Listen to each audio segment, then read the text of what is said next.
जय श्री राम दोस्तों, शुरू करते हैं वाटिका कार्य पुस्तिका का पाठ 9, जिसका नाम है 3 सवाल। इसमें पहला प्रश्न दिया गया है, नीचे दिए गए शब्दों के अर्थ सरल भाषा में लिखिए। इन शब्दों के अर्थ सरल भाषा में लिखने हैं। इसमें एक उदाहरण दिया गया है, क्षमा करना। इसका सरल भाषा में लिखेंगे तो होगा माफ़ करना। इसमें अगला शब्द दिया गया है, अभिवादन।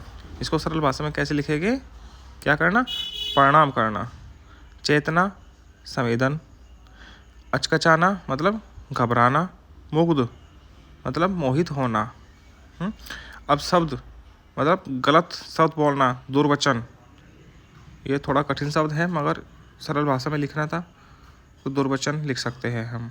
प्रश्न नंबर 2 है, निम्नलिखित प्रश्नों के उत्तर दीजिए। इसमें पहला प्रश्न दिया गया है, अपने सवालों का उत्तर पाने के लिए राजा ने क्या घोषणा करवाई? क्या घोषणा करवाई थी? इसका उत्तर हम इस प्रकार से लिखेंगे, राजा ने घोषणा करवाई कि जो भी इन सवालों का जवाब देगा उन्हें यथेष्ट पुरस्कार दिया जाएगा। खा प्रश्न है, राजा जब साधु से मिलने गए तब साधु क्या कर रहे थे? इसका उत्तर होगा, जब राजा साधु से के पास गए तो साधु बड़ी लगन से झोपड़ी के सामने की जमीन खोद रहे थे। गा प्रश्न है, साधु के अनुसार सबसे सही समय क्या है? इसका उत्तर होगा, सबसे सही समय वही होता है जब हमारे पास किसी तरह की शक्ति होती है। अगला प्रश्न है, साधु के अनुसार सबसे महत्व का आदमी कौन है? इसका उत्तर क्या लिखेंगे? सबसे महत्व का आदमी वही होता है जिसके साथ हम होते हैं। अगला प्रश्न है, राजा ने घायल व्यक्ति के साथ क्या किया? इसका उत्तर लिखेंगे, राजा ने घायल व्यक्ति की मरहम पट्टी की। अगला प्रश्न है, साधु के अनुसार जीवन की सफलता किसमें है? इसका उत्तर होगा, जब हमारा जीवन दूसरों के काम आए तो इसी में जीवन की सफलता है। अब प्रश्न नंबर 3 पर चलते हैं। प्रश्न नंबर 3 है, विलोम शब्द लिखिए। इसमें एक उदाहरण दिया गया है, जैसे शत्रु का विलोम क्या होगा? मित्र। इसी प्रकार से बाकी शब्दों के विलोम शब्द इस प्रकार से होंगे। अपमान का होगा सम्मान, निश्चित का अनिश्चित, ज्ञान का अज्ञान, चेतन का अचेतन, महल का झोपड़ी, सफलता का असफलता, आवश्यक का अनावश्यक, अभिवादन का विदाई, पास का दूर, संध्या, संध्या शाम को बोलते हैं, इसका होगा सुबह। इस प्रकार से सभी शब्दों के विलोम शब्द हो गए। अब चलते हैं प्रश्न नंबर 4 पर। प्रश्न नंबर 4 है, मान प्रत्यय जोड़कर शब्द बनाइए। प्रत्यय शब्द के आखिर में जुड़कर उसका अर्थ चेंज कर देता है, बदल देता है। प्रति के आगे मान जोड़ेंगे तो प्रतिमान बन जाएगा। अभि के आगे मान जोड़ना है तो अभिमान, मेहमान, अपमान। ये इस प्रकार से अभिमान, मेहमान और अपमान शब्द बन जाएंगे मान प्रत्यय जोड़कर। प्रश्न नंबर 5 क्या है? प्रश्न 5 है, नीचे दिए गए शब्दों के तुकांत शब्द लिखिए। तुकांत शब्द बोलते हैं समान ध्वनि वाले शब्दों को। महल का टहल, कहल, कुछ भी लिख सकते हैं हम। चलिए इन शब्दों के लिखते हैं। महल का तुकांत शब्द क्या लिखा है? पहल।